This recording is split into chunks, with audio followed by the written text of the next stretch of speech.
কেমন নাতি, নিজের সন্তান কোরবান হয়ে যাবে, শহীদ হয়ে যাবে, চোখের মধ্যে পানি নাই। এটা সুদের দ্বারাই সম্ভব, শুধুমাত্র নবীর আহলে বায়াত পাক পাঞ্জাতনের দ্বারাই সম্ভব। চিৎকার মেরে বলেন না বাবা সুবহানাল্লাহ। আল্লাহ রাব্বুল আলামিন পবিত্র কোরআনুল কারীমের মধ্যে বলেন, ওয়ালা তাকুলু লিমান ইয়াকতালু ফি সাবিলিল্লাহি আমওয়াত। আল্লাহ ডাক দিয়া বলেন, হে বান্দা, ওয়ালা তাকুলু, তোমরা তাদেরকে বলিও না, ফি সাবিলিল্লাহি আমওয়াত, যারা আল্লাহর রাস্তায় চলতে গিয়ে যারা জীবন দেয়, আল্লাহর রাস্তায় চলতে গিয়ে যারা প্রাণ হারায়, এই মানুষগুলোরে তোমরা মৃত বলিও না। ও আল্লাহ, কেন মৃত বলতাম না? আল্লাহ ডাক দিয়া কয়, বাল আহইয়া, এই মানুষগুলো হলো জিন্দা। আর যদি আল্লাহরে প্রশ্ন করে, আল্লাহ মানুষ মারা গেল তো জীবন চলে যায়, জীবন চলে যাওয়ার পরে তো মানুষগুলো মারা গেল, মানুষগুলো আবার কেমনে জিন্দা? আল্লাহ ডাক দিয়া কয়, বান্দা, এই মানুষগুলো কেমনে জিন্দা, এই বিষয়গুলো নিয়ে তোমরা চিন্তা করিও না, এই বিষয় নিয়ে তোমাদের গবেষণার দরকার নাই।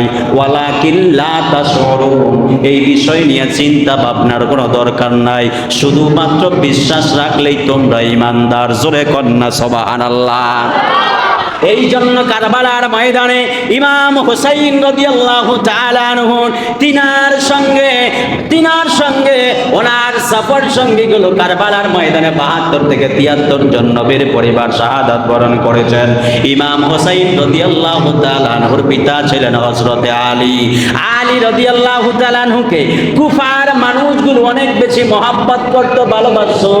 এই হযরতে আলী কাররামাল্লাহু ওয়াজহাহু রাদিয়াল্লাহু তাআলা আনহু যখন এই দুনিয়া ছেড়ে যখন তিনি পরপারে চলে গেলেন, কুফার মানুষগুলো বারবার শুধুমাত্র ইমাম হোসাইনের কাছে চিঠি লেখে, ইমাম হোসাইন, ও ইমাম হোসাইন, আপনি আমাদের কুফা নগরীর মধ্যে চলে আসেন, নবীর দেখা নাই, হযরতে আলীর দেখা নাই, আপনার ভাই হযরতে ইমাম হাসানের দেখা নাই, আপনি আমাদের কুফা নগরীর মধ্যে চলে আসেন, আমরা আপনার হাতের মধ্যে হাত রেখা বায়াতে রাসূল গ্রহণ করতে চাই। জোরে কন্যা সুবহানাল্লাহ। ইমাম হোসাইনকে একটা চিঠি পাঠায়, ইমাম হোসাইন মূল্য গুরুত্ব দিলেন না, আবার চিঠি পাঠাইল, গুরুত্ব দিলেন না, আবার চিঠি পাঠাইল, তিনি গুরুত্ব দিলেন না। এমন করে শত শত চিঠি যখন তার কাছে আসলো, ইমাম হোসাইন রাদিয়াল্লাহু তাআলা আনহু তিনি বললেন, আমি এত চিঠি পাওয়ার পরে আমি মনে মনে ভাবলাম আমি কুফা নগরের দিকে যাব। ইমাম হোসাইন রাদিয়াল্লাহু তাআলা আনহু তিনি আমার নবীর রওজার দিকে দৌড়ে গেলেন।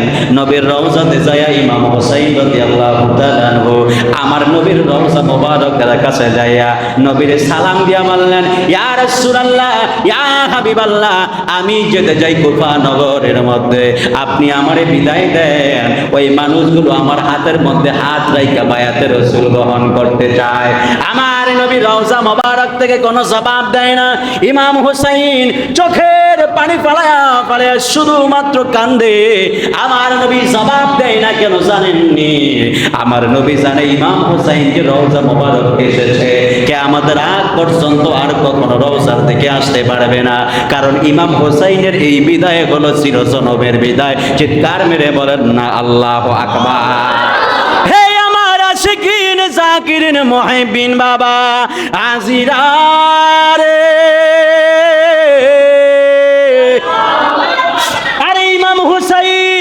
আমার নবীর রওজাতে যাইয়া চোখের পানি ফেলাইয়া কান্দে আর ডাক দিয়া বলে, শুধুমাত্র নানা ভাই, আপনারে সালাম দিলাম, সালামের জবাব দিলেন না, বিদায় চাই, বিদায়ের বিদায় দেন না কেন? আমার নবী কোনো জবাব দেয় না। ইমাম হোসাইন রাদিয়াল্লাহু তাআলা আনহু তিনি রওজার মোবারকের মধ্যে বৈশা বৈশা শুধুমাত্র কাঁদতেছে।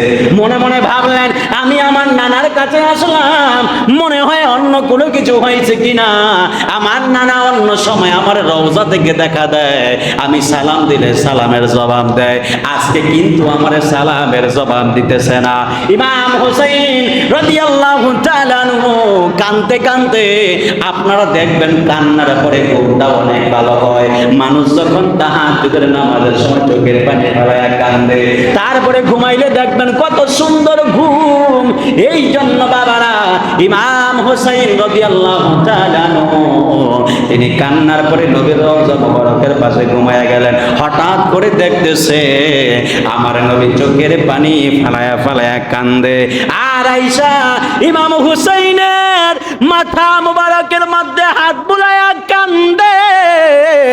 ইমাম হুসাইন ডাক দিয়া বললেন, নানা ভাই, জীবনে যতবার আপনার রওজাতে এসেছি আপনি তো শুধুমাত্র মুস্কি মুস্কি হাসতেন, আজকে কেন আপনি চোখের পানি ফালায়া ফালায়া কান্দেন? হায়রে কারবালার বয়ান করলে ইমানদারের অন্তর ফেটে যায়। আমার নবী চোখের পানি ফালায়া কান্দে। ইমাম হোসেন ডাক দিয়া বলে, ও নানা ভাই, আপনি কেন কান্দেন? আগে তো হাইসা হাইসা দেখা দিতেন, সালামের জবাব দিতেন, এখন কেন কান্দেন? আমার ইমাম হোসাইনের কথা শুনে আমার নবী ডাক দিয়া বললেন, রে ইমাম হোসাইন, আমি কেন চোখের পানি ফালায়া কান্দি জানোনি? কারণ হলো তুমি ইমাম হোসাইনের সাথে আমি রহমাতুল লিল আলামিনের এটাই হলো শেষ দেখা। চিৎকার মেরে বলেন না বাবা আল্লাহু আকবার। ইমাম হুসাইন বলে, না ভাই, যদিও আমার শেষ দেখা, কেন আমার সালামের জবাব দিলেন না? আমার নবী ডাক দিয়া বলে, ইমাম হুসাইন, তোমার চেহারার দিকে যখন আমি তাকাইলাম, আমি বারবার শুধুমাত্র একটি দেরি করলাম। তুমি আমার কলিজার টুকরা ইমাম হুসাইন, তোমারে আমি এত বেশি মহব্বত করতাম হুসাইন। তুমি আমার রওজাতে যখন এসেছ, আমি নবীর অন্তরে একবারে ব্যথা করে পরাক্রান্ত হয়ে গেছে। হ্যাঁ ইমাম হুসাইন, আমি তোমার দিকে বারবার শুধুমাত্র তাকায় আছি, আর মনে মনে একটা কথা ভাবলাম, আরে আমার নানা ভাই কারবালার ময়দানে যায়, কারবালাতে যাইয়া শহীদ হয়ে যাবে, আমার এই ইমাম হোসাইনের উসিলায় আমার কোটি কোটি উম্মত গুলো বিদায় হিসাবে জান্নাতি হয়ে যাবে। আমার নবীর সাথে ইমাম হুসাইন রাদিয়াল্লাহু তাআলা আনহু কথা শেষ হয়ে গেল। ইমাম হুসাইন চোখের পানি ছেড়ে দিলেন।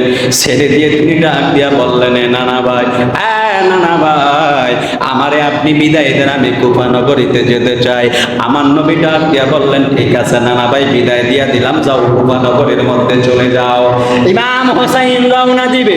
আমার নবী ডাক দিয়া বলে, ইমাম হুসাইন, নবীর রওজাতে যাইবা, তোমার মা ফাতেমার সাথে একটু দেখা করে যায়। জোরে কন্যা বাবা সুবহানাল্লাহ। ইমাম হুসাইন বলে, ও নানা ভাই, কেন মায়ের রওজার কাছে যাব? আমার নবী ডাক দিয়া কই, তুমি রওজার কাছে যাইবা? ইমাম হুসাইন, তুমি রওজার কাছে গেলেই তুমি বুঝতে পারবা। এবার ইমাম হুসাইন চলে গেলেন মা ফাতেমার রওজার কাছে। রওজার কাছে যাওয়ার পরে তিনি মা ফাতেমাকে সালাম দিলেন। সালাম দেওয়ার পরে বিদায় চাইলেন, তিনিও জবাব দেয় না। তিনিও রওজা থেকে কোনো ধরনের কোনো জবাব দেয় না, কথা বলে না। ইমাম হুসাইন ওই জায়গার মধ্যেও বিনায়া বিনায়া শুধুমাত্র কান্দে, আর ডাক দিয়া বলে, মা, আপনি আমার একটি বিদায় দিবেন না, আমি কুফা নগরীতে যেতে চাই। ইমাম হুসাইনের মা রওজা থেকে কোনো ধরনের জবাব দেয় না। ওই জায়গার মধ্যেও তিনি চোখের পানি পালায়া কান্না শুরু করে দিলেন। কানতে কানতে যখন তিনি ঘুমিয়ে গেলেন, ঘুমানোর পরে ইমাম হুসাইন রাদিয়াল্লাহু তাআলা আনহু তিনি দেখলেন মা ফাতেমাতুজ জোহরা রাদিয়াল্লাহু তাআলা আনহা, তিনি দেখলেন মুস্কি মুস্কি আয়েশা ইমাম হুসাইনের মাথার মধ্যে হাত বুলাইতেছে। চিৎকার মেরে বলেন না বাবা সুবহানাল্লাহ। আরে নবী আসলো, নবী আসলো কাইন্দা কাইন্দা, আর মা ফাতেমা হাসলো হাইসা হাইসা। ইমাম হুসাইন ডাক দিয়া বলে, ও মা, আপনি জানেন এটাই আমার চিরজনমের বিদায়, বিদায় বেলায় আপনি কেন কান্দেন না? মা ফাতেমা ডাক দিয়া বলে, ইমাম হুসাইন, আমি কেন চোখের পানি ফেলায়া কাঁদবো? আজকে আমার বড় অনেক বড় খুশির একটা দিন। ইমাম হুসাইন বলে, ও মা, আপনার কেন কুচির দিন? মা ফাতেমা ডাক দিয়া বলে, ইমাম হোসাইন, তুমি যদিও কারবালার ময়দানে যাইবা, কারবালার ময়দানে যাওয়ার পরে কারবালার যখন ওই এজিদ বাহিনী তোমাকে শহীদ করবে, তোমার শহীদের বদৌলতে আমার বাবার কোটি কোটি উম্মত গুলো জান্নাতি হয়ে যাবে। চিৎকার মেরে বলেন না বাবা সুবহানাল্লাহ। আরে কেমন বাবার কেমন মেয়ে, কেমন নানার কেমন নাতি, নিজের সন্তান কোরবান হয়ে যাবে, শহীদ হয়ে যাবে, চোখের মধ্যে পানি নাই। এটা সুদের দ্বারাই সম্ভব, শুধুমাত্র নবীর আহলে বায়াত পাক পাঞ্জাতনের দ্বারাই সম্ভব। চিৎকার মেরে বলেন না বাবা সুবহানাল্লাহ। ইমাম হোসাইন বিদায় নিলেন। আমি ঘটনাটা একবারে সংক্ষেপ করে দিতেছি। ইমাম হোসাইন রাদিয়াল্লাহু তাআলা আনহু তিনি বিদায় নেওয়ার পরে তিনি রওনা গেলেন। এবার মক্কার মধ্যে যখন গেলেন, মক্কার মধ্যে যাইয়া বড় বড় মুরব্বী সাহাবী যারা ছিল, এই মুরব্বী সাহাবীদের সাথে ইমাম হোসাইন কথা বলতেছেন। সাহাবীদেরকে ডাক দিয়া বললেন, হ্যাঁ নবীর সাহাবী, আমি যেতে চাই কারবালার ময়দানে, কুফা নগরীর মধ্যে, আপনারা কি বলেন? মুরব্বী সাহাবীরা ডাক দিয়া বলে, নবীর নাতি ইমাম হোসাইন নবী পিছনে গেল, আরে খালি সামনে পড়ছে দেখেছে এই কথা বললাম, আসলে ব্যাপারটা আমি দেখতেই পারি না। আছে না এমন? এরা হলো মুনাফিক। এরা কি? এরা সামনে আসলে পীর মানে, পিছনে গেলে শত্রুর চাইতে শয়তান। কথা বলেন, এই যে ব্যাপারে আল্লাহ ডাক দিয়া কয়, ইন্নাল মুনাফিকিনা ফিদ দারকিল আসফালি মিনান নার।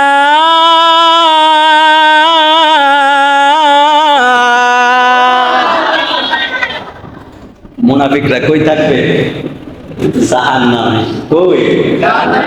জাহান্নামে থাকলে হয়তো ভালো হইতো, জাহান্নামেও না। কাফের মারা গেলে কাফের জাহান্নামী। কাফের কি?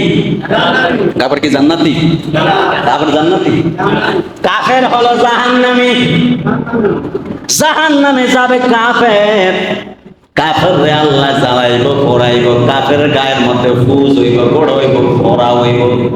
এই জল্লা পয়সা একবারে ফুস হইয়া যে ট্রেন দিয়া জাহান্নামের নিচে দিকে যাবে, ওই ট্রেনের নিচে থাকবে হলো মুনাফিক। নাউজুবিল্লাহ। মুনাফিক কই থাকবে? কাফেরেরও আরো নিচে, কাফেরেরও আরো নিচে। কাফের জল্লা পয়সা ফুস বেরোবে, রক্ত বের হবে, মল মূত্র সব বের হইয়া যে ট্রেন দিয়া যাইবে, ওই ট্রেনের নিচে থাকবে মুনাফিক। বলেন নাউজুবিল্লাহ। তার মানে বোঝা গেল মুনাফিকের চাইতে কাফের ভালা। মুনাফিকের চাইতে কাফের ভালা। কারণ কাফের, মনে করবেন কোন শত্রু ভালা? যেই শত্রু সামনে দাঁড়িয়ে যুদ্ধ করে, যেই শত্রু সামনে দাঁড়িয়ে যুদ্ধ করে এই শত্রু ভালো। আর যেই শত্রু পিছন দিক থেকে আইসা তীর মারে, এই শত্রুর মতো এত খারাপ শত্রু আর হয় না। এরা হচ্ছে কাপুরুষ। তো মুনাফিক হলো এমন, এরা সামনে প্রশংসা করে, পিছন থেকে ছুরি মারে। কথা বলেন ঠিক কিনা বলেন? আর যে শত্রু সে সামনে দাঁড়িয়ে ছুরি মারে, আর মুনাফিক সামনে। আসসালামু আলাইকুম, কি অবস্থা ভাই? ভালো ভাই, সামনে আটেন, সামনে আটেন। তো সামনে দাঁড়াতে পিছন তো ছুরিটা বেটা প্যাকেটে আছে না? খাজা মঈনুদ্দিন চিশতির কাছে এক পাগলা আইছে, আইসা কইতাছে, হুজুর। কয় কি? কয় আপনার বয়ান আমার ভীষণ ভালো লাগে। আচ্ছা তাইলে কয় আমি আপনার কাছে মুরিদ হবো, আমাকে মুরিদ করাইবেন। আল্লাহর ওলিদের কাছে কি আর কোনো কিছু গোপন আছে? আল্লাহর ওলি জানার ক্ষমতা আছে না? এই আছে না? জানার ক্ষমতা আছে না? জানার ক্ষমতা আছে। এই জন্যই বাবা শাহজালাল রহমাতুল্লাহ আলাইহি গোবিন্দের সাথে তরবারি নিয়ে যুদ্ধ না করে শুধুমাত্র একটা আল্লাহু আকবার ধ্বনি দিয়ে রাজা গোবিন্দের সিংহাসনকে চুরমার করে দিয়েছেন। ঠিক কিনা বলে?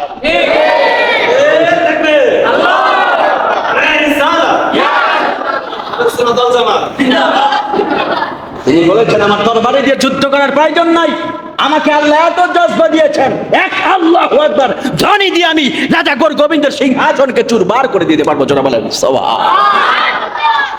খাজা মঈনুদ্দিন চিশতির কাছে আজমির শরীফ যায়েন না, দাদা যায় কইতেছে, হুজুর আমি তো বায়াত হইতে চাই, আমারে কি বয়াত করবেন? তো খাজা মঈনুদ্দিন চিশতি তো জানে ওদি কত বড় টাউট। ঠিক না ভাই? ঠিক কইতাছে ভাই, ঠিক আছে বসছে। কয় নামাজের উজু করে আসো। আসছে, 2 রাকাত নামাজ পড়ছে। কয় তুমি কি সত্যি আমার কাছে মুড়ি দইবা? কয় জি হুজুর মুড়ি দম। কয় কেন মুড়ি দইবা? আপনার বয়ান আমার অনেক ভালো লাগে। সুবহানাল্লাহ। মুখে বলি আর কি?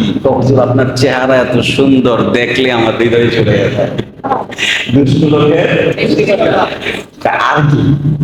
হুজুর আপনার মতো এত বড় আল্লাহর ওলি এই জমানায় আর নাই, এই জন্য আমি আপনার কাছে বায়াত হইতে চাই। আচ্ছা, কয় তাহলে এখন কি বায়াত হইবা? কয় জি হুজুর আমি বায়াত হম। কয় তাইলে যখন বায়াতই হইতে চাও, তাইলে বায়াত হওয়ার আগে পিছন দিক যেটা ছুরি আনছো, সময় পেলে আমার গায়ে দিবে, আগে ছুরিটা জমা যদি বলেন না সুবহানাল্লাহ বলেন না, আরে হাত তুলা বলেন না সুবহানাল্লাহ বলেন। কয় বয়াত হইবা, পিছন দিকে যেটা ছুরি আনছো, সময় পেলে আমার গায়ে দিবা, ছুরিটাকে আমাদের জমা দাও, তারপরে তোমার মুরিদ বানাও। সুবহানাল্লাহ। বুঝতে পারছেন? এমন মুনাফিক এরা হইল কি? মুনাফিক। আসসালামু আলাইকুম ভাই, কি অবস্থা? ভালো। সামনে আপনি সামনে হাঁটবে, পিছন দিক থেকে ছুড়ে মাইরা দেয়। এই শত্রুর সাথে যে শত্রু সামনে দাঁড়ায়, এই জন্য বলছে, এই জন্য বলেছে তুমি সেই শত্রুকে ভালোবাসো যে শত্রু তোমার সামনে দাঁড়িয়ে যুদ্ধ করার ক্ষমতা সাহস রাখে। ওই শত্রুকে ঘৃণা করো যে তোমার পিছন থেকে সামনে দাঁড়ানোর ক্ষমতা নাই, সাহস নাই, পিছন দিক থেকে ঢিল মারার চেষ্টা করে। কথা বলেন ঠিক কিনা বলেন? বাপের বেটা হলে সামনে দাঁড়িয়ে যুদ্ধ করো, কাপুরুষের মতো পিছন থেকে কেন যুদ্ধ করো? এই জন্য যুবক ভাইয়েরা আমার, ইমাম হুসাইন রাদিয়াল্লাহু তাআলা তিনি মুরব্বী সাহাবীদেরকে ডাক দিয়া বললেন, সাহাবীরা আমি কুফা নগরীর মধ্যে যেতে চাই, আপনারা কি বলেন? আপনারা পরামর্শ দেন। আপনারা দেখবেন যেই জায়গার মধ্যে মুরব্বী আছে, ওই জায়গার মধ্যে আমার আল্লাহর রহমত আছে না নাই? যেই জায়গার মধ্যে মুরব্বী আছে, এই জায়গার মধ্যে আল্লাহর রহমত। আল্লাহ বলেন দাড়ি পাকা মুরব্বীরা যখন আমি আল্লাহর কাছে হাত বাড়াই, আমি আল্লাহ রাব্বুল আলামিন কোনদিনও দাড়ি পাকা মুরব্বীর হাত খালি হাতে ফেরাইয়া দিতে পারি না। চিৎকার মেরে বলেন না সুবহানাল্লাহ। এই জন্য বাবারা, সমাজ যখন পরিচালনা হবে, মুরব্বীদেরকে দাম দিতে হবে। মুরব্বীদেরকে যদি দাম দেওয়া না হয়, মুরব্বীদের থেকে মতামত যদি না নেওয়া হয়, ওই জায়গার মধ্যে অ্যাক্সিডেন্টের সম্ভাবনা আছে না নাই? এই জন্য আপনারা দেখবেন, আমরা যারা যুবক আছি, আমাদের পছন্দ হলো মায়ের চেহারা সুন্দর, কথা সুন্দর, আর স্টাইল করতে পারে তাহলে চলে। কিন্তু মুরব্বীদের চয়েস ছিল এমন, এরা যখন মেয়ে দেখতে যাইতো, যায়া সবার প্রথমে বলতো, মা একটু কোরআন তেলাওয়াত করে শোনাও। কথা বলেন ঠিক কিনা বলে? আগে যাই কইতো, মা একটু কোরআন তেলাওয়াত করে শোনাও। তারপরে বলতো, মা হু আল্লাহুল্লাযী লা ইলাহা ইল্লা হু, এটা পারোনি। তারপরে কইতো, আল্লাহু লা ইলাহা ইল্লা হুয়াল হাইয়ুল কাইয়্যুম, এটা পারোনি। ও মা সূরা দোহা পড়ে শোনাও, ইন্না আনজালনাহু ফি লাইলাতুল কদর, এটা পারোনি। ফজর নামাজ কয় রাকাত, যোহরের নামাজ কয় রাকাত, এশারের নামাজ কয় রাকাত, নামাজে কয় ফরজ, নামাজে কয় মন। কথা কোন ঠিক কিনা বলেন? রোজা নিয়ত পারোনি, এইভাবে জিজ্ঞেস করতো। এখন আর এগুলা নাই। এই জন্য বাবা, এই জন্য মুরব্বী যেই জায়গার মধ্যে আল্লাহর রহমত, ওই কি জায়গায়, মুরব্বী যেই জায়গায় আল্লাহর রহমত, ওই জায়গার মধ্যে ইমাম হুসাইন রাদিয়াল্লাহু তাআলা আনহু তিনি এবার সাহাবীদেরকে ডাক দিয়া বললেন, আপনারা পরামর্শ দেন। এবার সাহাবীরা ডাক দিয়া বলে, ইমাম হুসাইন, আমরা তো সবাই একবারে বিদায় হয়ে গেল, সবাই আমাদের থেকে, শুধুমাত্র বাকি আছেন আপনি। ইমাম হুসাইন কুফার মানুষের কথা ভালো, অন্তরে বড় খারাপ। এই জন্য কুফা নগরীর মধ্যে আগে একজন লোক পাঠান, ওই লোক যায় যদি বলে কুফার অবস্থা ভালো, তাহলে আপনি কুফারের দিকে রওনা দিলেন। এই জন্য ইমাম হুসাইন রাদিয়াল্লাহু তাআলা উপস্থিত সবার মধ্যে ডাক দিয়া বললেন, কে আছো কুফা নগরীর মধ্যে যেতে চাও? হঠাৎ কইরা ইমাম মুসলিম দাঁড়ায়া গেলেন। ইমাম মুসলিম দাঁড়ায়া বললেন, ইমাম হুসাইন, আমি যেতে চাই কুফা নগরীর মধ্যে। এবার সাহাবীরা সবাই বলল, ঠিক আছে, ইমাম মুসলিম যদি যেতে চায় তাহলে ইমাম মুসলিম ওই জায়গার মধ্যে চলে যাক। ইমাম মুসলিম রওনা দিবেন, সঙ্গে সঙ্গে তার দুইটা ছেলেও দাঁড়ায়া গেল। একটা ছেলের নাম হলো মুহাম্মদ, আর একটা ছেলের নাম হলো ইব্রাহিম। চিৎকার মেরে বলেন না বাবা সুবহানাল্লাহ। আরে নবীর আওলাদ, এত সুন্দর চেহারা, দুইজন ফুটফুটে বাচ্চা দাঁড়ায় গেল, দাঁড়ায় ডাক দিয়া বলে, বাবা আমরাও আপনার সাথে যেতে চাই। এবার দুইজন সন্তানকে তিনি রওনা দিলেন। আমি বাবা ঘটনাটা লম্বা করি না, শুধুমাত্র সংক্ষেপে বলে বলে শেষ করে দিতে চাই। ইমাম হোসাইনকে কেন মহব্বত করতে হবে, ইমাম হোসাইনকে কেন ভালোবাসতে হবে জানার দরকার আছে না নাই? ইমাম হোসাইনের কথা শুনে ইমাম মুসলিম তিনি রওনা দিলেন, ঘোড়ার মধ্যে সাওয়ার হইয়া দুইটা সন্তানকে নিয়ে তিনি কুফারের দিকে রওনা দিলেন। কুফার নগরীতে যাওয়ার পরে যেই অঞ্চলের মধ্যে তিনি গেলেন, ওই জায়গার মধ্যে গভর্নর ছিল নুমান ইবনে বশির। ওই নুমান ইবনে বশির ছিল অত্যন্ত ভালো। আর আরেক জায়গার মধ্যে তিনি ছিলেন ইবনে জিয়াদ। ওই অঞ্চলের ইবনে জিয়াদ ছিল অত্যন্ত খারাপ। তিনি নুমান ইবনে বশিরের কাছে গেলেন। যাওয়ার পরে অঞ্চলে মানুষগুলো ইমাম মুসলিমকে পাওয়ার পরে মানুষগুলো পাগল হয়ে গেল। সবাই হাতে হাত রাইখা একদিনে প্রায় 70,000 মানুষ বায়াতে রাসূল গ্রহণ করেছে। চিৎকার মেরে বলেন না বাবা সুবহানাল্লাহ। এত মানুষ বায়াতে রাসূল গ্রহণ করার পরে ইমাম মুসলিম একটা চিঠি লিখলেন। চিঠি লিখলে বললেন, এ ইমাম হুসাইন নবীর আওলাদ, কুফার মানুষ আমি আসার পরে এতগুলো মানুষ আমার কাছে বায়াত গ্রহণ করেছে। ইমাম হুসাইন আপনি যদি আসেন, মানুষগুলো আপনার কাছে আরো বেশি বায়াত গ্রহণ করবে। এই চিঠি লেখার পরে তিনি চিঠি পাঠিয়ে দিলেন মক্কার জমিনে। চিঠি চলে আসলো। ইমাম মুসলিম মানুষের হাতে হাত রেখে মানুষ বায়াত হইতেছে। এই দিক দিয়ে এই খবর চলে গেল ইবনে জিয়াদের কাছে। ইবনে জিয়াদ একটা চিঠি লিখলেন নোমান ইবনে বশিরের কাছে। আসবা চিঠি লিখলেন, নোমান ইবনে বশির, আপনার অঞ্চলের মধ্যে মক্কা থেকে ইমাম মুসলিম আসলো। আসার পরে আমাদের খেলাফতের মধ্যে চুনকালি লাগাইয়া দিতেছে। ইজিদ যদি এই কথা শুনে বড় রাগ করবে, আমাদের ক্ষমতা তো একবারে শেষ করে দিতেছে। এই জন্য তাড়াতাড়ি ইমাম মুসলিমরা বলেন তার বায়াত গ্রহণ করতে। এই জন্য নোমান ইবনে বশিরকে তিনি ট্রান্সফার করে অঞ্চলে পাঠিয়ে দিলেন। তিনি চলে আসলেন ওই অঞ্চলের মধ্যে।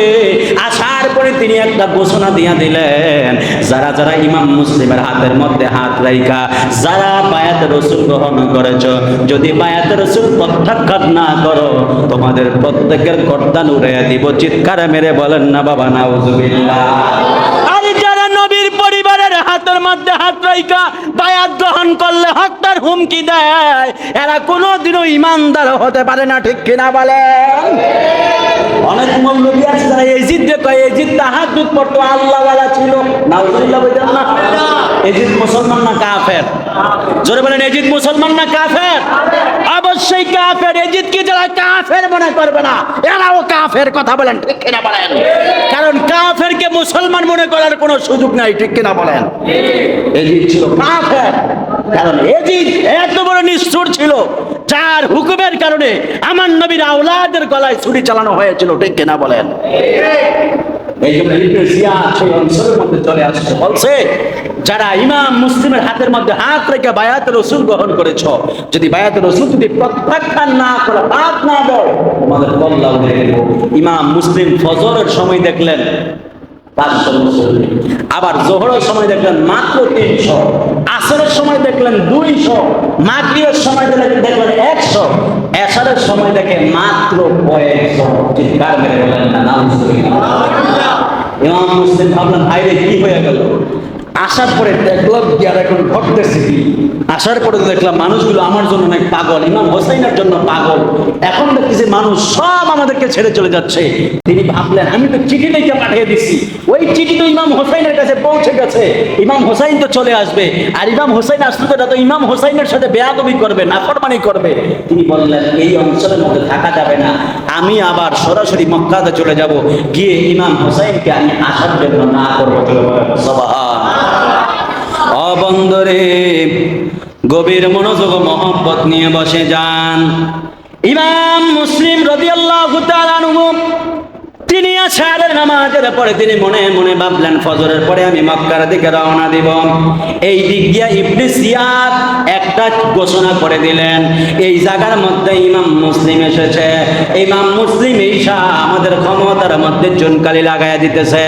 কেউ যদি ইমাম মুসলিমকে ধরে আনতে পারো, ইমাম মুসলিমকে জীবিত অথবা মৃত অবস্থায় ধরে আনতে পারো, তাকে 100 উট উপহার দেওয়া হবে। চিৎকার মেরে বলেন না নাউজুবিল্লাহ।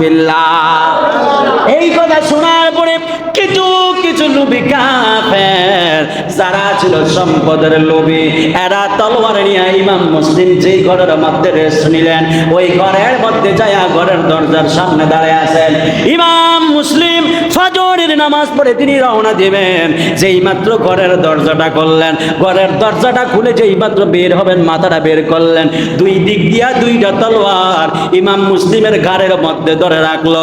ইমাম মুসলিম ডাক দিয়া বলে, নবীরা, নবীর দুশ্মনেরা কেন আমার গলার মধ্যে তলোয়ার ধরলা? এরা ডাক দিয়া বলে, ইমাম মুসলিম আমাদেরকে উপর থেকে হুকুম করেছে তোমাকে জীবিত অবস্থায় অথবা মৃত অবস্থায় ধরে নেওয়ার জন্য। এই কথা শোনার পরে ইমাম মুসলিম ডাক দিয়া বলে, তোমরা নবীর আওলাদের সাথে এত বড় দুশ্মনী করিও না, আমাকে মাইরো না, নবীর আওলাদ চলে আসবে, চিঠি পাঠিয়ে দিছি। যদি আমি চাইয়া ইমাম হুসাইনকে আমি যদি আসতে না করি, ইমাম হুসাইন যদি কারবালার ময়দানে চলে আসে, কারবালার ময়দানে আসার পরে ইমাম হুসাইন যদি আমি এর চিঠির কারণে যদি কারবালার ময়দানে যদি শহীদ হয়, হাসরের ময়দানে নবীর সামনে কি জবাব দিব? এই কথা বলার পরে তিনি চোখের পানি পালায়া পালায়া কাঁদতেছে। বন্ধু, ওই দুইটা লোক ডাক দিয়ে বলে, না না, ইমাম মুসলিমকে বলে তোমাকে যাইতে দেওয়ার কোনো সুযোগ নাই। ইমাম মুসলিম বলে, আমার শুধুমাত্র ক্ষমতা দাও, আমার শুধুমাত্র যাবার এই সুযোগটা দাও, আমি শুধু মক্কায় যেতে চাই, ইমাম হোসেনকে না করে আবার আমি চলে আসব, তখন তোমরা আমার সাথে যুদ্ধ কইরো। ওই কাফেররা ডাক দিয়া বলে, না না, তোমার যাবার সুযোগ দেওয়া হবে না। এক কথা, দুই কথায়, তিন কথায় ইমাম মুসলিমের গলার মধ্যে যখন ছুরি চালাইবে, ইমাম মুসলিম ডাক দিয়া বলে, এক কুফাবাসীরা, তাহলে নবীর কালেমা পড়ার সুযোগ দাও। যেই মাত্র নবী কালেমা মুবারক জবান দিয়া পড়বে, জবান দিয়া পড়ার সময় দুইটা তলোয়ার এমন জোরে গলার মধ্যে চালাইয়া দিল, মুহূর্তের মধ্যে ইমাম মুসলিমের কল্লা মুবারক দেহ থেকে আলাদা করে দিল। চিৎকার মেরে বলেন না বাবা নাউজুবিল্লাহ। এই দিক দিয়ে আছে ইমাম মুসলিম শহীদ হয়ে গেল। কাফেররা, ওই কুফার কাফেররা মাথাটা নিয়ে চলে গেল ইবনে জিয়াদের দরবারে। এবার এজিদ আবার একটা ঘোষণা দিয়ে দিল। এজিদ ডাক দিয়া বলে, ইমাম মুসলিমের দুইজন সন্তান তার সাথে এসেছে, এই দুইজন সন্তানকে যদি না ধরো, তাহলে এই দুইজন সন্তানও চলে যাবে মক্কা জমিনে, যায়া ইমাম মুসলিমকে না করে দিয়ে আসবে। যারা এই দুইটা সন্তানকে ধরতে পারবে, এদেরকে 100 উট এবং 100 স্বর্ণ মুদ্রা উপহার দেব। এক লোক দাঁড়িয়ে গেল, যার নাম ছিল হারেস। ওই হারেস ডাক দিয়া বলে, আমি ধরে আনবো। হারেস ছিল অত্যন্ত গরিব, কিন্তু বড় লোভী মানুষ ছিল। এই জন্য বাবারা হারেস দাঁড়িয়ে গেল। হারেস খুঁজতে খুঁজতে সারাটা রাত একবারে খুঁজতে খুঁজতে গভীর রজনীতে বাড়ির মধ্যে চলে আসবে। এই দিক দিয়া ওই দুইটা ভাই আর একটা বাইরে ডাক দিয়া বলে, যেই বাড়ির মধ্যে দুই ভাই ঘুমাইলো, ওই মানুষগুলো ছিল ইমাম হোসাইনের পাগল। এরা ডাক দিয়া বলে, বাবারা, তোমার বাবারে শহীদ করেছে, তোমরা তাড়াতাড়ি মক্কার জমিনের মধ্যে যাও, যায়া ইমাম হোসাইনকে আসতে নিষেধ করে দাও। দুইটা ভাই সকালবেলায় কাফেলার সাথে রওনা দিল। আস্তে আস্তে আরবের জমিনগুলো তখন এমন ছিল না, শুধুমাত্র পাহাড় আর পাহাড়, নির্দিষ্ট কোনো রাস্তা ছিল না। আর এত গরম, নিচের মধ্যে পাথর আর গরম বালু। ছোট বাচ্চা দুইটা হাঁটতেছে, হাঁটতে পায়ের নিচের মধ্যে একবারে ফোসকা পড়ে গেল। দুই ভাই আর হাঁটতে পারে না। দুই ভাই বলে, এই জায়গার মধ্যে একটু রেস্ট নেই। ছোট ভাই ডাক দিয়া বলে, ভাই, এত রোদ, আমার পানির পিপাসা লেগে গেছে, আমার একটু পানি দাও না। তারা একটা কূপের কাছে চলে গেলেন। কূপের কাছে যাওয়ার পরে তারা দেখতেছেন কূপের নিচে অনেক নিচে পানি, কিন্তু কূপ থেকে পানি ওঠার মতো কোনো পাত্র নাই। চিৎকার মেরে বলা যাবে কি বাবা আল্লাহু আকবার। আরে নবীর পরি এইবার দুইটা ছোট্ট সন্তান, এক যুবক ভাইরা, নবীর প্রেম কেমন হবে, নবীর মহব্বত কেমন হবে, এই বয়ানটা শুনলে আপনারা শুধুমাত্র বুঝতে পারবেন। দুইটা বাচ্চা কূপের দিকে তাকায়া চোখের পানি ফেলায়া ফেলায়া কান্দে। এমন সময় একজন মহিলা আসে পানি উঠানোর জন্য। মহিলা যেই মাত্র কূপের মধ্যে বালতি ছাড়লো, পানির দিকে তাকায় দেখতেছে পানির মধ্যে দুইটা সুন্দর বাচ্চার চেহারা দেখা যায়। চিৎকার মেরে বলেন না বাবা সুবহানাল্লাহ। মহিলা এবার ডাক দিয়া বলে, হায় রে, আমার মরুভূমির কূপের মধ্যে বাচ্চা আসবে কোত্থেকে? তিনি হঠাৎ করে সাইডে তাকায় দেখলেন একটা ভাই আর একটা বাইরে জড়ায়া দইরা আছে।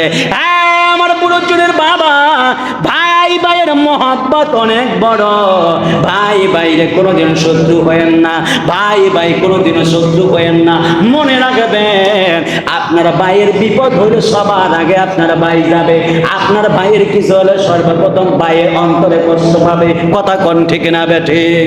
ভাই ভাই যদি সংসারের মধ্যে মিলেমিশে থাকে, ওই সংসার দ্রুত উন্নতি হয়। আর ভাই ভাই যখন একজন আরেকজনের বিরোধিতা শুরু করে দেয়, ওই সংসার আর সহজে উন্নতি হতে পারে না। এই জন্য যেই জায়গার মধ্যে থাকবেন, যদিও ঝগড়া বিবাদ হয়, দুই ভাই একসাথে মিলেমিশে যাবেন।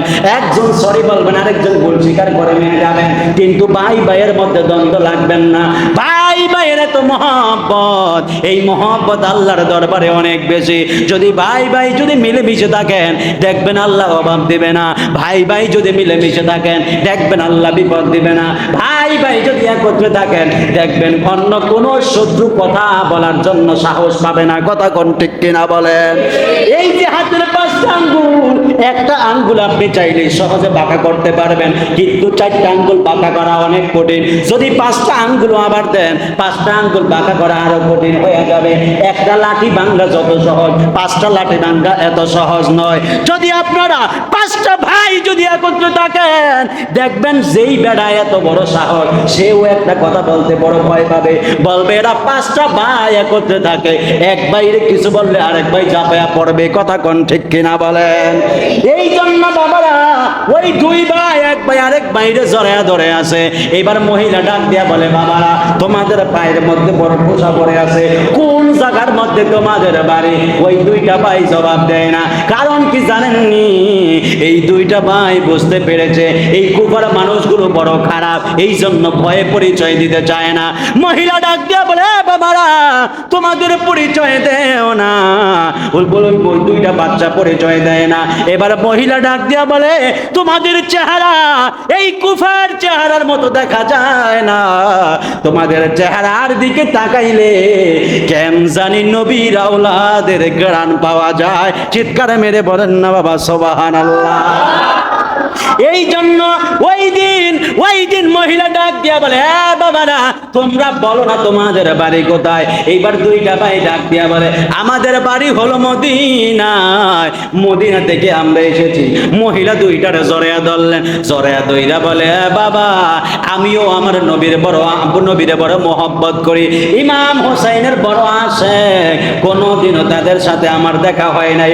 আমি শুনছি তোমার বাবারে শহীদ করা হয়েছে। এখন তোমরা তো মক্কা এখন যাইতে পারবা না, পায়ের মধ্যে ফোসকা পড়ে গেছে। হ্যাঁ বাবা, তোমরা আমার বাড়ির ভিতরে চলে আসো। সকালবেলা এই জায়গা থেকে কাফেলা যাবে মক্কার দিকে, ওই কাফেলার সাথে আমি তোমাদেরকে উঠে দিব। এই দিক দিয়া ইমাম হোসাইন রেডি হয়ে যাইতেছে। ইমাম হোসাইন ওই চিঠি পাওয়ার পরে সব কিছু রেডি করতেছে, তিনি রওনা দিবে কুফার জমিনে। চিৎকার মেরে বলেন না বাবা আল্লাহু আকবার। হায় রে, ইমাম হুসাইন রওনা দিবে রে, আসমান কান্দে, জমিন কান্দে। আর বারবার যেন আসমান ডাক দিয়া বলে, এই ইমাম হুসাইন, কুফার দিকে আপনি যায়েন না, কুফার মানুষগুলো বড় খারাপ, ওই জায়গার মধ্যে যায়েন না। কে শুনে কার কথা? ইমাম হুসাইন তো রেডি হয়ে গেলেন, রেডি হয়ে সবাই নিয়ে রওনা দিলেন। চিৎকার মেরে বলেন না আল্লাহু আকবার। ছোট্ট দুইটা বাচ্চা বাড়ির মধ্যে নিয়ে গেল। নিয়ে যাওয়ার পরে মহিলা তাদের চিকিৎসা করাইলেন। চিকিৎসার পরে তাদের পায়ের মধ্যে ঔষধ দিলেন, সুন্দর করে গম পাড়াইয়া দিলেন। এই দিক দিয়ে রাত্রেবেলায় সারা রাত খোঁজাখুঁজি কইরা মধ্যরাতে ওই যে হারেস আসছে, দুইটা বাচ্চা কষ্টে বের হয়েছিল। হারেস আইসা ডাক দিয়া কই, বিবি আমার তাড়াতাড়ি খাওয়ান দাও। বিবি ডাক দিয়া বলে, স্বামী এত পাগল কেন? হারেস ডাক দিয়া কয়, এমন একটা বড় উপহার আছে যেইটা ওইটা যদি আমরা পাই আমরা আর গরিব থাকতাম না। লোক বাবা এমন খারাপ, লোভী মানুষ রাত্রে ঘুমাইতে পারে না। পারেনি, লোভী মানুষ রাতে ঘুমাইতে পারে না। এরা খালি পায়, আরে কেমনে করলে ওইটা আমি পাইতে পারি খুব দ্রুত, কেমনে করলে ওইটা আমার খুব দ্রুত আসে। আছে না মানুষ?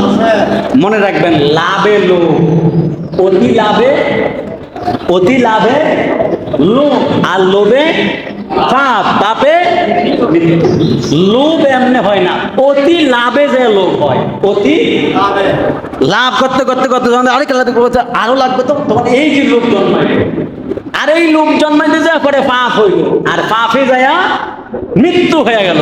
তো হারেস ডাক দিয়ে কয়, বউ আমার তাড়াতাড়ি খাওন দাও। দিল। কয় আমার আবার খুব বড় জায়গায় দিবা। কয় কেন? কয় ইবনে জিয়াদ এজিদ একটা ঘোষণা দিছে। কয় কি ঘোষণা? কয় এজিদ ঘোষণা দিয়ে দিছে, এই জায়গার মধ্যে ইমাম মুসলিমের দুইটা সন্তান আছে, এই দুইটা সন্তানদের যদি দইটা যদি নিয়ে যাইতে পারি তাহলে এই এজিদ আমরে 100 উট দিবে। শুধু এটাই নয়, 100 স্বর্ণ মুদ্রা দিবে, যেগুলো পাইলে আমাদের আর গরিব থাকা লাগবে না, আমরা একদিনই ধনী হয়ে যাবো। জোরে বলেন নাউজুবিল্লাহ। এখন তো মহিলা তো বড় টেনশনের মধ্যে আছে, আরে আমার জামাই যে দুটো বাচ্চার খুঁজতেছে, এই বাচ্চা তো আমার ঘরের মধ্যে। আল্লাহু আকবার বলেন। কইতেছে আমার জামাই যে বাচ্চা দুটারে খোঁজে, এই বাচ্চা দুটো তো আমার ঘরের মধ্যে। এখন তো মহিলা বড় টেনশনের মধ্যে আছে, মহিলাও বড় চিন্তা করতেছে, আরে যদি দুটা যে আমি আমার বাড়িতে আনলাম, আর আমার কারণে যদি বাচ্চা দুটো ধরা পড়ে, হাসরের ময়দানে আমি নবীর সামনে কেমনে মুখ দেখাবো? আর জোরে বলেন না সুবহানাল্লাহ, বলেন না। রহমতে আলম নবী নূরে মুজাসসাম, রহমতে আলম নবী নূরে মুজাসসাম, সাহাবীরা আতর বানায় ওই নবীজির ঘাম। বলেন সাহাবীরা আতর বানায় গাম। বলেন রহমতে আলম নবী নূরে মুজাসসাম, রহমতে নূরে মুজাসসাম, সাহাবীরা আতর বানায় ওই নবীজির গাম। বলো সাহাবীরা আতর বানায় ওই নবীজির গাম। বাবা শুনো জানো বুঝো কেমন আমার নবীজি, যাহার পাগল চন্দ্র সূর্য তারকারাজি। বলো যাহার পাগল চন্দ্র কারাজি। বাবা শোনো জানো বুঝো কেমন আমার নবীজি, যাহার পাগল চন্দ্র সূর্য তারকারাজি। বলো যাহার পাগল চন্দ্র রাজি। বাবা আরো শুনবানি সুন্দর কাহিনী, আরো শুনবানি সুন্দর কাহিনী। জান্নাতের রুমে রুমে লেখা নবীর নাম। বলো জান্নাতের রুমে রুমে লেখা নবীর নাম। বলো রহমতে আলম নবী নূরে মুজাসসাম, রহমতে আলম নবী নূরে মুজাসসাম, সাহাবীরা আতর বানায় ওই নবীজির ঘাম। বলেন সাহাবীরা আতর বানায় ওই। ও বাবা উস্তুনে হান্নানা একটা খেজুর গাছের নাম, যাকে ধরে খুতবা দিতেন রাসূলে আকরাম। বলো যাকে ধরে খুতবা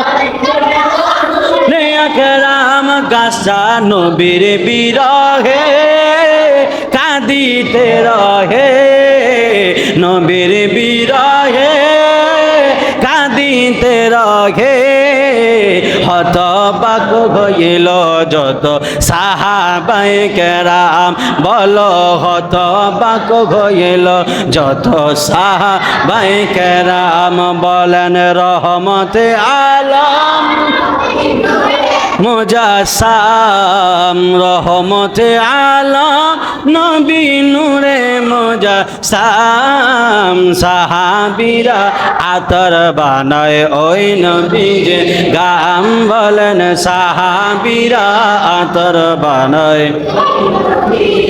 একটা জবান বন্ধ রাখবেন না চিৎকার মেরে বলেন না বাবা মারহাবা আরো জবান খুলে বলেন মারহাবা নারে তাকবীর নারে রিসালাত শুহাদায়ে কারবালা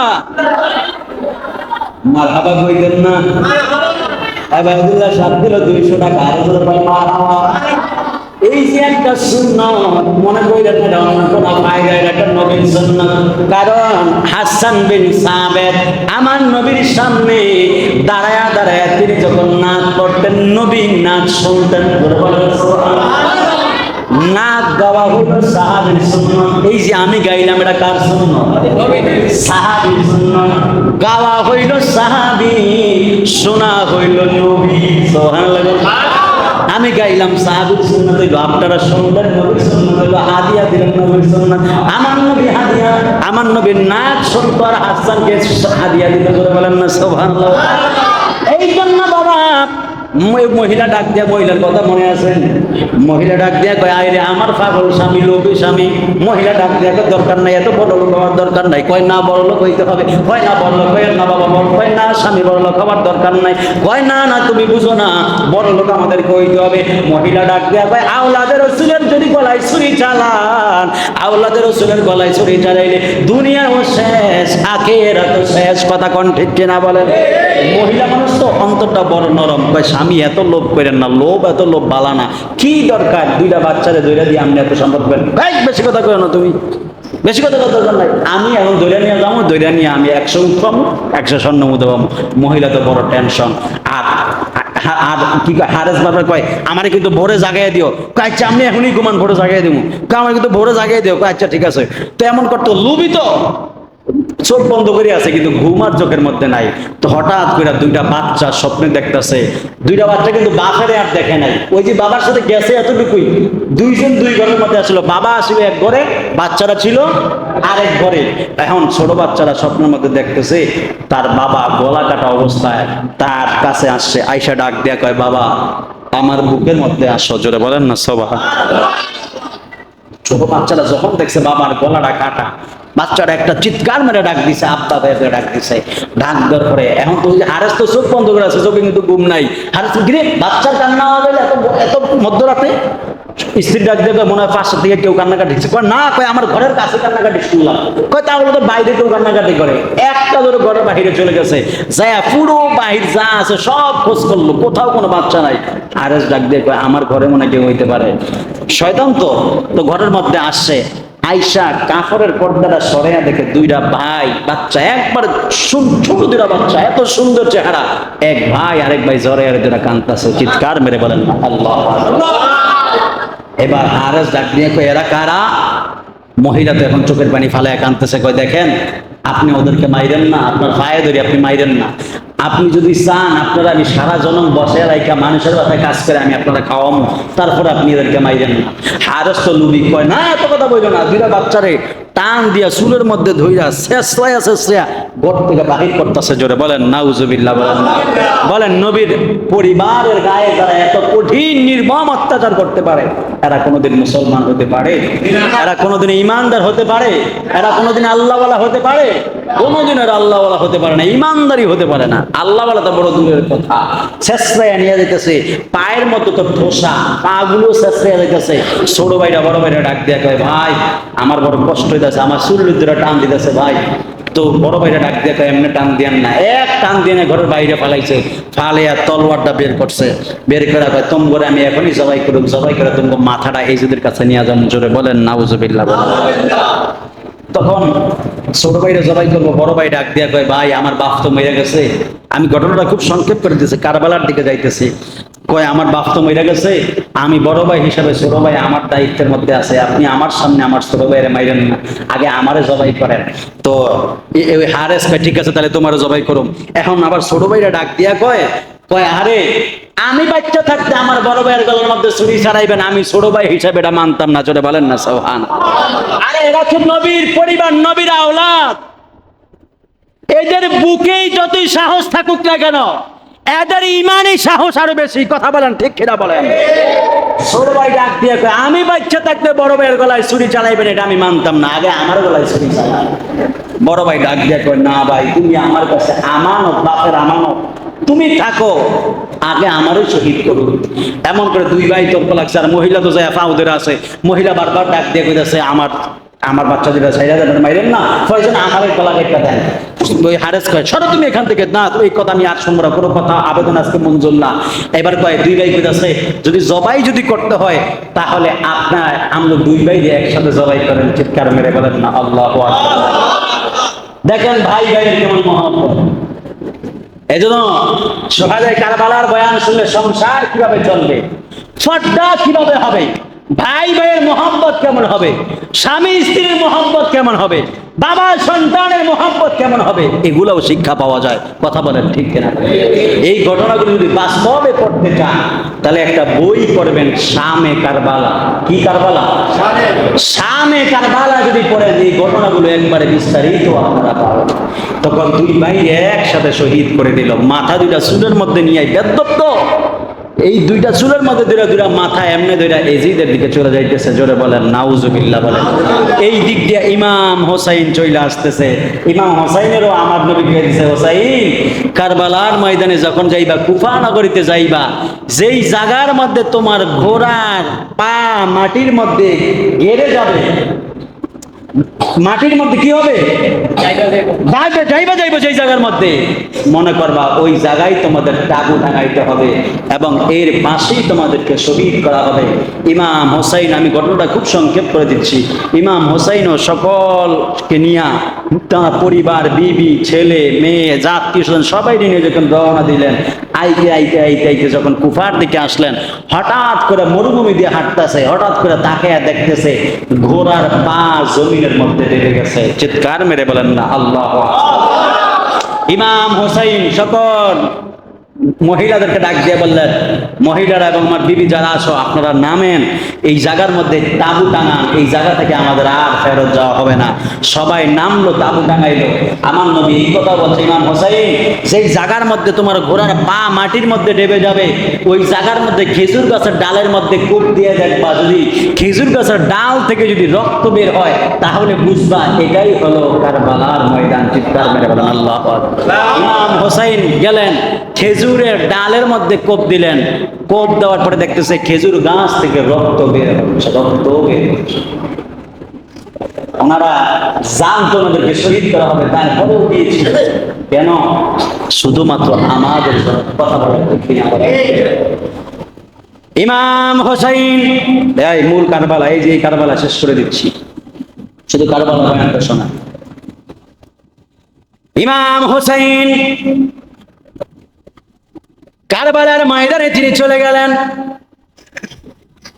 যাওয়ার পরে তিনি তাবু টাঙায় মহিলাদেরকে ডাক দিয়ে বললেন, মহিলারা তাবুর ভিতরে যাও, বাহিরে বের হওয়ার সুযোগ নাই, যুদ্ধ হয়ে যাবে, সব শহীদ হয়ে যাবে, কিন্তু তাবু থেকে বের হবে না। আল্লাহু আকবার বলেন না। ইমাম হুসাইন বললেন সব শহীদ হয়ে যাক, তাবু থেকে বের হতে পারবে না। ইমাম হুসাইনের সাথে তার সন্তান গেল আলী আকবর, তার সন্তান গেল আলী আসগর, আলী আউসাদ, এবং তার আরেকটা সন্তান গেল আলী আসগর। এই সন্তানগুলো তার সাথে গেল, জয়নব গেল, এমন করে অসংখ্য মহিলারা গেল। যাওয়ার পরে ইমাম হুসাইন সকল মহিলাদেরকে ভিতরে রাখলেন, ইমাম হুসাইনের ছোট্ট বাচ্চা 6 মাসের আলী আসগর তার মায়ের কোলের মধ্যে রেখে দিলেন। ইমাম হুসাইন ডাক দিয়া বললেন, এবার তো যুদ্ধের ময়দানটা শুরু হয়ে যাবে। এই দিক দিয়া ইবনে আব্বাস তিনি ডাক দিয়া বললেন, ইমাম হুসাইন, আমি যাব এই কোফার মধ্যে তো একবারে তাবু টাঙাইলাম, এই জায়গার মধ্যে কোনো পানি নাই। ইমাম হুসাইন, পানি লাগবে, ফোরাতের পানি লাগবে।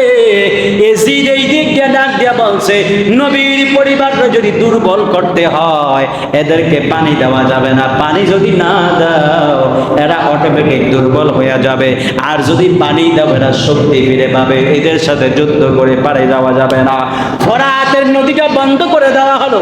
নদীর পাড়ের মধ্যে হাজার হাজার সৈন্য লাগাইয়া দিল। ওই দিক দিয়া নবীর পরিবার যায় পানি আনার জন্য, এই দিক দিয়া তারা তীর গুলো এইভাবে ধরে রাখছে, আর বারবার ডাক দিয়া বলে, যদি ফোরাতের পানি নিতে চাও তাহলে তোমাদেরকে শহীদ করা হবে। তারা দেখলো যখন ওই আব্বাস ইবনে আব্বাস রাদিয়াল্লাহু তাআলা আনহু তিনি যখন ভয় না পাওয়া যাইতেছে, তিনি চামড়ার ব্যাগের মধ্যে তিনি পানিটা নিলেন। পানিটা নেওয়ার পরে পানিটা নিয়ে ঘোড়ার মধ্যে দিয়ে তিনি যখন আবার আসবেন, এমন যদি একটা তীর মারলো ঘোড়ার গায়ে, ঘোড়াটা জমিনের মধ্যে পড়ে গেল। ইবনে আব্বাস জমিনের মধ্যে পড়ে গেলেন। এবার চতুর্দিক থেকে কাফেররা একবারে বেষ্টনী দিয়া ফেললো, যুদ্ধ শুরু করে দিল।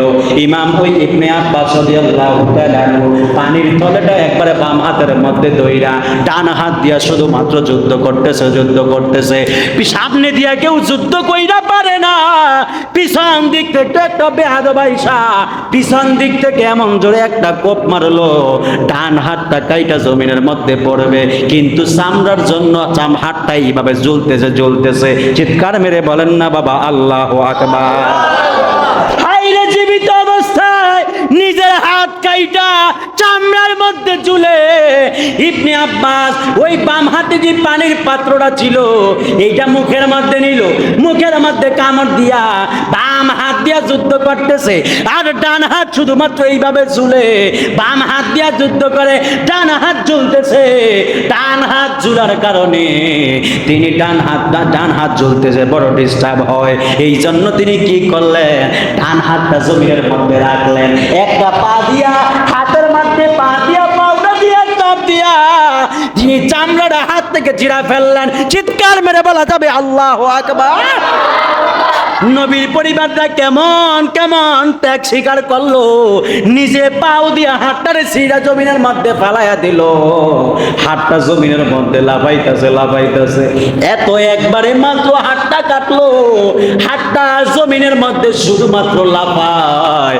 ইমাম মুসলিম ওই ইবনে আব্বাস বাম হাত দিয়া যুদ্ধ করতেছে। সামনে দিয়া কেউ যুদ্ধ কইরা পারে না, পিছনের দিক দিয়া আর একটা কাফের আইসা এমন জোরে একটা কোপ মারলো, বাম হাতটাও কাইটা পালাইলো। আল্লাহু আকবার বলেন না, আরে হাত তুলে বলেন না আল্লাহু আকবার বলেন। ইবনে আব্বাসের দুইটা হাত কাইটা পালাইয়া দিল। ইবনে আব্বাস তিনি কি করলেন জানেননি?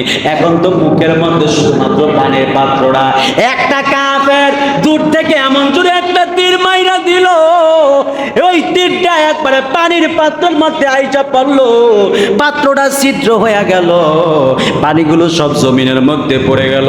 ইমাম ওই ইবনে আব্বাস তিনি তরবারির দুইটা হাত হইতো নাই, মুখ দিয়া তরবারিটা কামড় দিয়া ধরলেন, এবার মুখ দিয়া যুদ্ধ করা শুরু করে দিলেন।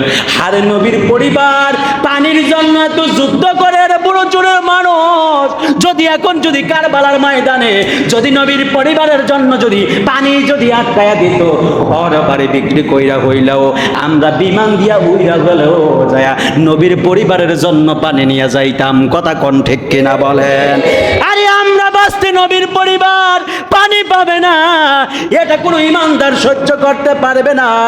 ইমাম ওই ইবনে আব্বাস চোখের পানি ফালায়া কান্দে, তিনি ডাক দিয়া বললেন, আরে নবীর পরিবারের পানিটা তোমরা ফালাইয়া দিলা, এই পানিটা তো বালির মধ্যে পড়লো, বালি পানিটা খাইলো, নবীর পরিবারের পানি খাইতে দিলা না। হ্যাঁ বন্ধু, এই কথা বললাম, মুখ দিয়ে তিনি যুদ্ধ করতেছে। হঠাৎ কইরা আরেকটা কাফের, এখন তো হাত নাই, কি দিয়া যুদ্ধ করবে, মুখের মধ্যে তরবারি কামড় দিয়া যুদ্ধ করতেছে। হঠাৎ কইরা একটা বেয়াদব আইসা এমন জোরে তরবারিটা চালাইয়া দিল, একবারে কল্লাটা শরীর থেকে দুইটা ভাগ কইরা দিল। চিৎকার মেরে বলেন না বাবা আল্লাহু আকবার। ইমাম হুসাইন ডাক দিয়া বলে, কখন পাঠাইলাম ইবনে আব্বাসরে, কখন পাঠাইলাম পানি আনে না। তার বড় ছেলে আলী আকবর ডাক দিয়া বলে, বাবা আপনি আমারে অনুমতি দেন, আমি যাই ফোরাতের পানি আনার জন্য। ইমাম হুসাইন ডাক দিয়া বলে, বাবা তুমি কেমনে যাইবা? গত জুমাই বলছিলাম আমার নবীর দেহটারে দুই ভাগ করা হয়েছে, এক ভাগ দিয়েছেন ইমাম হোসেনকে, আর এক ভাগ ইমাম হাসান, আর এক ভাগ হলো ইমাম হোসাইন। কিন্তু নবীর যে কণ্ঠটা যেমন ছিল, এই কণ্ঠটা আল্লাহ দিয়েছেন ইমাম হোসাইনের বড় ছেলে আলী আকবরকে। জোরে কন্যা সুবহানাল্লাহ। আলী আকবর যখন ডাক দিয়া বলে, বাবা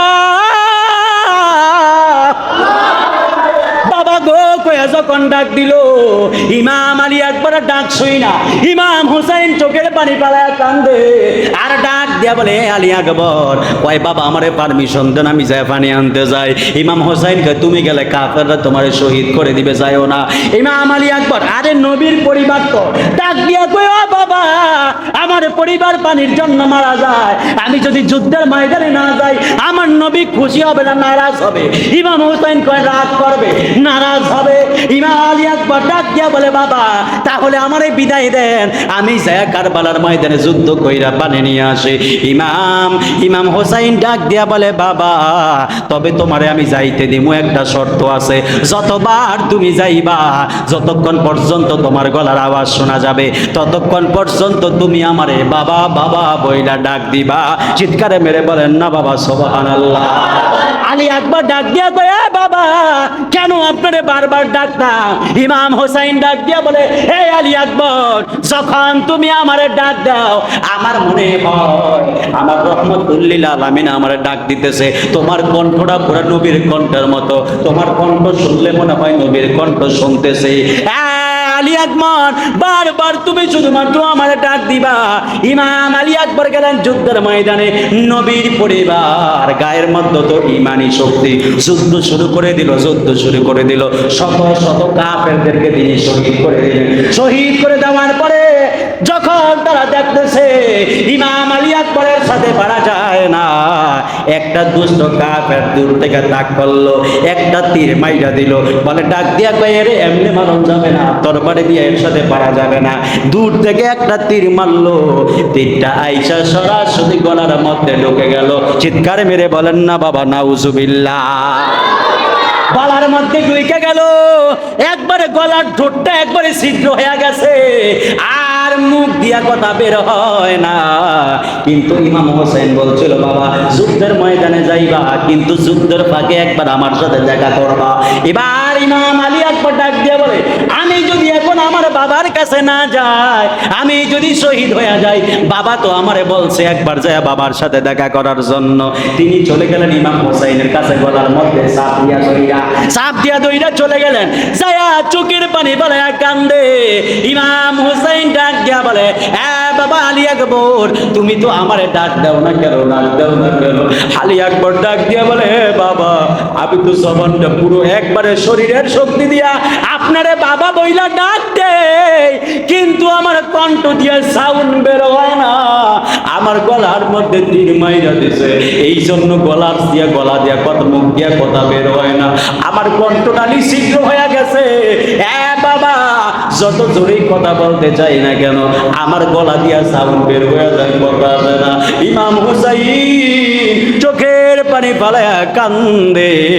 ইমাম হুসাইন ডাক দিয়ে বলে, বাবা এরা জানতো তোমার গলা থেকে আমার ইমানি শক্তি পায়, তোমার গলার সাউন্ড মদিনার নবীর গলার মতো, এই জন্য গলার মধ্যে ছিদ্রগুলা কেন্দ্র কইরা দিছে। ইমাম আলী আকবর ডাক দিয়ে বলে, বাবা ও বাবা আমি আমার যুদ্ধের ময়দানে যাব, আমারে বিদায় দেন। ইমাম হুসাইন ডাক দিয়া বলে, যাও যাও, তোমার ওপর কোনো আমার দাবি নাই। ইমাম আলী আকবর ডাক দিয়া বলে, বাবা আমার ওপর কোনো দাবি রাখবেন না। কয় ঠিক আছে, যাও যাও, তোমার ওপর কোনো দাবি নাই। যাওয়ার সময় ডাক দিয়া বলো, বাবা বিদায় বেলা আমি আপনার কাছে একটা জিনিস চাই, দিবেননি? ইমাম হোসেন ডাক দিয়া বলে তুমি কি চাও? আলী আকবর ডাক দিয়া বলে বাবা আপনি আমার একটু পানির ব্যবস্থা করে দেন না। চিৎকার মেরে বলেন না বাবা আল্লাহু আকবার। আরে গলা ছিদ্র, এই গলা দিয়া কথা বের হয় না, আবার পানির পিপাসায় ছটফট করতেছে। ইমাম হোসেন চোখের পানি বলে কান্দে ডাক দিয়া কয় আলী আকবর পানি দিব আমি তোমারে কই থেকে? তবে বাবা তুমি একটু হা করো। আলী আকবর হা করলেন। ইমাম হোসেন জিহ্বাটা বের করে দিয়া ডাক দিয়া বলে বাবা দেবার মতো আর কোনো পানি নাই, আমার জিহ্বা থেকে চুষে চুষে যা পারো পানি খেয়ে নাও। চিৎকারে মেরে বলেন না আল্লাহু আকবার। আলী আকবর ডাক দিয়া বলে এরা জগতের মানুষ, আমি যখন আমার বাবার জিহ্বার দিকে তাকাইলাম আমি দেখতেছি আমার গলা কি শুকাইছে, আমার গলার চাইতে বাবার জিহ্বাটা আরো বেশি শুকনা। চিৎকারে মেরে বলেন না আল্লাহু আকবার। আলী আকবর বিদায় নিয়ে চলে গেল জিহাদের ময়দানে যায় শহীদ, কারবালার ময়দানে যায় শহীদ। তারপরে ইমাম হোসেন এক এক কইরা এইভাবে যাইতে যাইতে অনেকেই শহীদ হয়ে গেল। ইমাম হোসেন ডাক দিয়া বিবি ডাক দিয়া বলে ইমাম হোসেন আমার ছোট বাচ্চা আলী আসগর একবারেই তো 6 মাসের বয়স বাচ্চা, এ তো আমার বুকের মধ্যে দুধ নাই, পানি নাই, কিছুই নাই, গলা শুকিয়ে গেছে। দেখেন না বাচ্চারে নিলে যদি একটু মায়া হয়, এই বাচ্চাটার যদি একটু ফোরাতের পানি দেয়, জোরে কন্যা সুবহানাল্লাহ।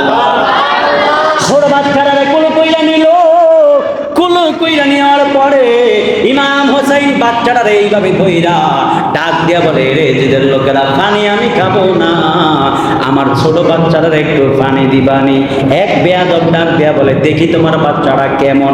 যখনই আলী আসগর রে এইভাবে হাত দিয়া উপরের মধ্যে উঠাইছে, ওই বেয়াদব একটা তীর মাইরা দিল আলী আকবরের বুকে।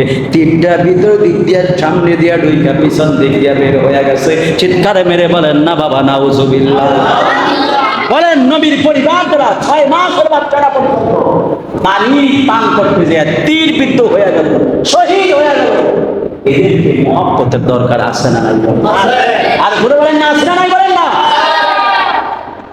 এই জন্য বারবার বলি, এই জন্যই তো বারবার বলি একটু মহব্বত হয়ে যায়। মহব্বতটাও যদি কবরের মধ্যে নিতে না পারে তাহলে কবরের জিন্দেগি ভালো হবে।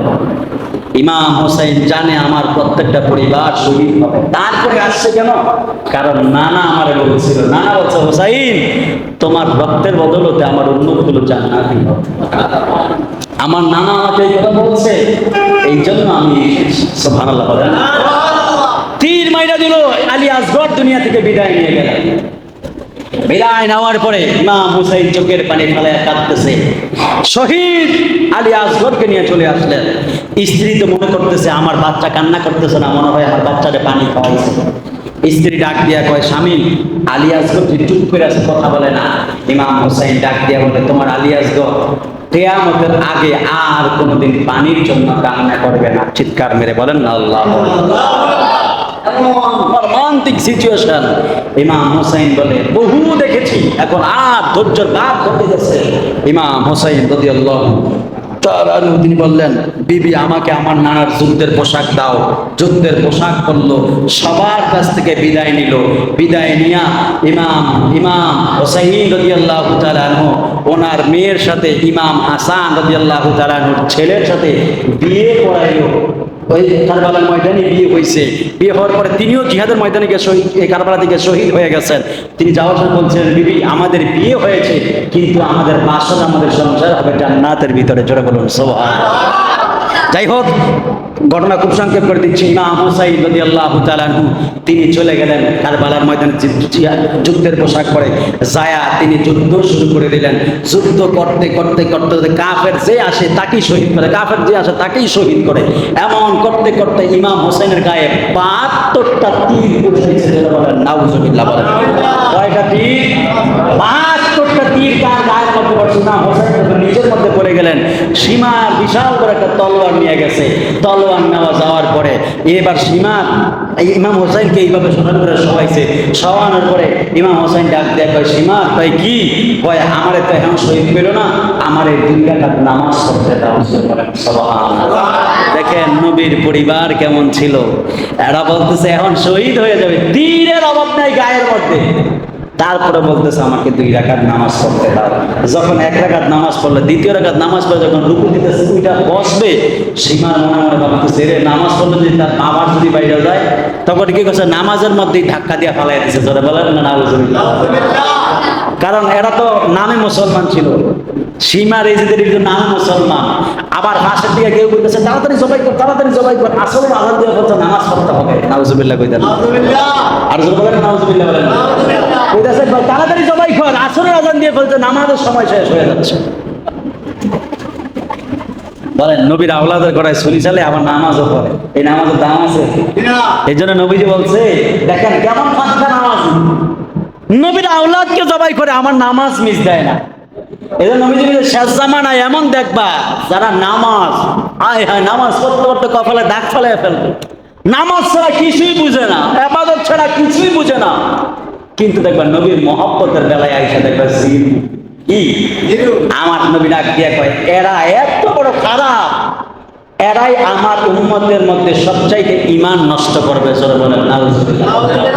এই জন্য শোনেন নবীর প্রেমের এত মহব্বতের এত হাদিস আছে, যদি হাদিস যদি আপনারা শোনেন তাহলে পৃথিবীর প্রত্যেক মানুষ মুখে হাত দিয়ে বলতে পারবে আমার ভিতরে নবীর প্রেম আছে, আমি জান্নাত। সুবহানাল্লাহ বলা। কারণ আল্লাহ নিজে কোরআনে বলছে আল আখিল্লাহু ইয়াউমা ইদিন বা'দুহুম লিবা'দিন আদুওয়া ইল্লাল মুত্তাকিন। আল্লাহ বলছে কবরের মধ্যে হাসরের ময়দানে আল আখিল্লাহু ইয়াউমা ইদিন বা'দুহুম লিবা'দিন আদুওয়া, হাসরের ময়দানে ভাই ভাই শত্রু হয়ে যাবে। কি হবে? ভাই ভাইয়ের শত্রু হয়ে যাবে। ইল্লাল মুত্তাকিন, শুধুমাত্র মুত্তাকি ছাড়া। কি ছাড়া? মুত্তাকি ছাড়া। মুত্তাকি কারা? যারা আল্লাহকে ভয় করে, নবীজিকে জানার থেকে বেশি মহব্বত করে। এই মানুষ ছাড়া প্রত্যেক মানুষ প্রত্যেকের কি হয়ে যাবে?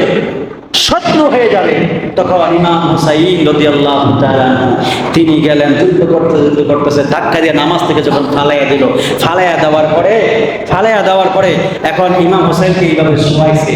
শোয়ানোর পরে সীমার গলার মধ্যে তো ছুরি ধুমা চালাইতেছে, দাঁড়ালো ছুরি, কিন্তু গলার চামড়াও কাটে না। জোরে বলেন না সুবহানাল্লাহ। সীমার ডাক দেখে হোসাইন তোমার গলায় এতবার ছুরি চালাই, গলা কেন কাটে না? আমার হোসাইন ডাক দিয়ে বলে সীমা তুমি আমার এমন গলার মধ্যে ছুরি চালাইতেছো যেই গলার মধ্যে আমার রাসূল হাজার হাজার বার চুমু খেয়েছে। জোরে বলেন সুবহানাল্লাহ। বলতেছে আমার নবী আমার এই গলার মধ্যে হাজার হাজার বার চুমু খেয়েছে। বলে কেন? কারণ আমার নবী জানতো এই কারবালা এই আজকে আমার কল্লা এই শরীর বলতেছে তোমাকে জবাই করতে চাই। কয় আমার এমনি জবাই করতে পারতো না। তাহলে কিভাবে? আমার উপর করে জবাই করতে হবে। দেখেন না কেমনে জবাই করতে হবে এটাও বলে দিতেছে। কেন বলেন? কেন? শুধু আমাদের লক্ষ্য একটা, নানার উম্মত জান্নাতি হবে। কার উম্মত? নানার উম্মত জান্নাতি হবে। পারবেন? এমন সাহস আছে? শরীর নিচে মাথাটা দিয়ে গেবেন এমনে কাটেন না এমনে কাটেন বলতে পারবেন? তাহলে সেই আহলে বায়াত পাঞ্জাতনের বিরোধিতা যারা করে এরাই বড় বুঝে হয়ে গেল। ওই আহলে বায়াত পাঞ্জাতনকে মহব্বত করতে হবে জানমালের চাইতে। যদি মহব্বত না করতে পারেন হাসরের ময়দানে কোনো গতি নাই। এবার সীমার কি করলো? সীমার ডাক দিয়ে বলতে তাহলে কিভাবে জবাই করতাম? ইমাম হোসেন কথা হলে আমার উপর করে সহায় দাও, উপর করে সহায় আমার পিছন দিক থেকে ছুরি চালাইয়া দাও। তখন নবীর রওজার দিকে মাথাটা ঘুরিয়ে দিছে। নবীর রওজা শরীফের দিকে মাথাটা ঘুরিয়া সীমার যখন ছুরি চালাইয়া দিল, আসমান কাঁদতেছে, জমিন কাঁদতেছে, মা ফাতেমা চিৎকার মেরে রওজার মধ্যে কাঁদতেছে। চিৎকার মেরে বলেন না আল্লাহু আকবার বলেন। আকাশ বাতাস থরথর করে কাঁপতেছে। প্রত্যেক পশু পাখি গাছপালার জবানে হায় হোসাইন হায় হোসাইন, হায় হোসাইন, হায় হোসাইন বলে চিৎকার মেরে উঠতেছে। চিৎকার মেরে বলেন আল্লাহু আকবার বলেন। এই জন্যই তো কবি বারবার বলেছেন, মুহররমের 10 তারিখে কি ঘটাইলেন রব্বানা, হায়রে কি ঘটাইলেন রব্বানা, কলিজা ফাটিয়া যায় রে বলিতে তার ঘটনা। মুহররমের 10 বলেন না সুবহানাল্লাহ। কি ঘটাইলেন রব্বানা, হায়রে কি ঘটাইলেন রব্বানা, কলিজা ফাটিয়া যায় রে বলিতে তার ঘটনা। হাসান মরল জহরেতে, হোসেন শহীদ কারবালায়, হায়রে হোসেন শহীদ কারবালায়, জয়নাল আবদিন হইল গো বন্দি এ জিদের জেলখানায়।